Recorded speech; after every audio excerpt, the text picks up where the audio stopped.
Hello everyone, good morning. তো দেখো সকাল সকাল ব্রাশ টাশ করে তোমার একটু চা বানাচ্ছি, লাল চা করছি। আর তার সাথে কালকের পরোটা ছিল, তো চা আর পরোটা সকালবেলায় হালকা করে খেয়ে নেবো। তো দেখতে পাচ্ছ পরোটা আর চা। আর মেয়েকে বানানা দিচ্ছি, সকালে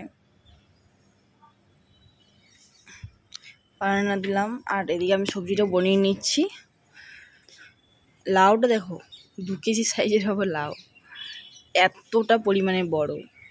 মোবাইলে তো আসছেই না এতটা ইয়ে। আর যে বেলুনটা দেখো কি সুন্দর, বার্থডে আমার বড় ডেকোরেশন করেছিল, তো দেখো। আর এই যে লাউটা বনিয়ে নিয়েছি, আর লাউয়ের বীজগুলো পচিয়ে আছে, এতে ভাজবো। আর ডাল তার সাথে চালটা দেখো কি দারুণ এখানকার। তো ভাতটা বসিয়ে দিলাম, ভাতটা বসিয়ে এক এক করে সবজি ধুয়ে নেবো। লাউটা জল দিয়ে ভালো করে ধুয়ে নিলাম, বীজগুলো ভালো ধুয়ে নিলাম, মুসুর ডালটা ধুয়ে নিলাম কারণ মুসুর ডাল দিয়ে করবো। আর পেঁয়াজ, আর যে দেখো কাঁচা লঙ্কা, আদা বাটা, অল্প 5 ফোড়ন দিয়ে বসিয়ে দিচ্ছি ডালটা। পেঁয়াজটা ভালো করে ভেজে নিচ্ছি, টমেটো দিয়ে ভালো করে কষে নেবো আগে, তারপর ডালটা করব। তো দেখো মশলাটা হালকা করে কষিয়ে নিচ্ছি, অল্প মিট মশলা দিলাম। আমাদের ওখান থেকে মিট মশলা আনা হয়েছে, তো তোমাদেরকে ভিডিওতে দেওয়া হয়নি, নেক্সট ভিডিওতে আসবে। তো দেখো মসুর ডালটা দিয়ে ভালো করে কষিয়ে নিচ্ছি, তারপরে লাউটা দেবো। তো চলো লাউটা এখানে হোক, তখনকে বাদে বাকি কাজগুলো সেরে নিই। আর লাউটাও কিন্তু প্রচুর জল সরবে, ওই জন্যে তোমার মানে ঢাকা দিয়ে রাখলে ঠিক হয়ে যাবে। এই দেখো ভাত হয়ে গিয়েছে। আর এই দেখো ওই যে ভাজাটা, বীজ ভাজা লাউয়ের, কত সুন্দর তাই না? আর এই যে লাউয়ের তরকারি বেশ ডাল দিয়ে করেছি, তো একটু মাখা মাখা করেছি। আর এই চাটনি আমি নাচের ছিল, আর এই যে পাঁপড় ভাজা তার সাথে। আজকে দুপুরে এই লাঞ্চ। তো তোমার এখন বিকেলবেলা, তো বিকেল বলতে ভুল হবে, সন্ধেবেলা, এখন সন্ধেবেলা হতে যাচ্ছে। তো রাত্রের জন্য রেডি করছি আলুর পরোটা।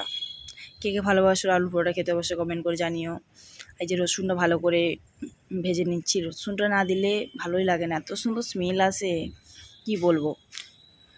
আর এই দেখো তোমার পেঁয়াজটাও ভেজে নিচ্ছি, একটা শুকনো লঙ্কা দিলাম না, পরে ছেনে নেবো ওই জন্য।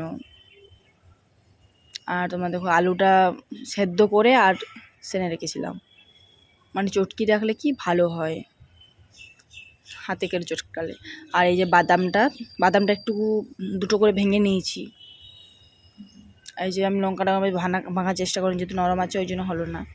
এই যে আটা মেখে রেখে দিয়েছিলাম, কারণ আটা মেখে রাখলে ভালো হয়, ওই জন্য রেখে দিয়েছিলাম। আর তোমার এই যে দেখো এক এক করে আলু ভরে নেবো, দেখতে পাচ্ছ আলুটা ভরে নিয়ে এক এক রেডি করে আমি বসাবো, কারণ তাছাড়া পারবো না একা করতে। আর এই দেখো একটাতে বেরিয়ে গিয়েছিল আলুটা।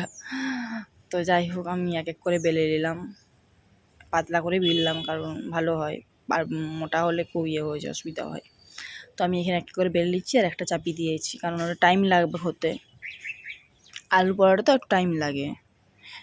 তো এক এক করে সব বেলে নিচ্ছি, হালকা করে বেরিয়ে যায়, ওটা কোনো ব্যাপার না। বিশেষ করে বাদাম আছে, তো বাদাম হলে বেরিয়ে যায়, তো কোনো অসুবিধা হয় না, একটু ভালো করে তেল দিয়ে ভেজে নিলেই হয়ে যায়। আমার এখানে দেখো প্রায় সবেই বেলা হয়ে গিয়েছে, আর তেল দিয়ে দেখো কত সুন্দরভাবে করছি। সাদা তেল হলে ভালো হতো, যাই হোক আমার সাদা তেলটা ছিল না, আমি সরষের তেল দিয়েই করলাম। কেউ বাটারও দিতে পারো, আমার বাটার রান্নাও থাকে না, আমার সরষের তেল ছিল, আমি সরষের তেল দিয়েই করেছি। তো কেমন হয়েছে আমার, তোমরা কীভাবে কেমন করো অবশ্যই কমেন্ট করে জানিও। আর আমি এইভাবেই করি, তো কেমন হয়েছে অবশ্যই জানিও কমেন্টে। আর দেখো পুরো পরোটাটা ভেতরে আলু পুরে ভরা, বাদামগুলো পর্যন্ত দেখাচ্ছে, এত সুন্দর টেস্ট হয়েছিল। তাহলে তোমরা একদিন বানিয়ে খেও। আর ভিডিওটা যদি ভালো লাগে লাইক কমেন্ট শেয়ার করো, প্লিজ প্লিজ আমার ভিডিওটা সাবস্ক্রাইব করো, এইভাবেই সাপোর্ট করো আমাকে। তো বাই, নেক্সট ভিডিওতে দেখা হচ্ছে।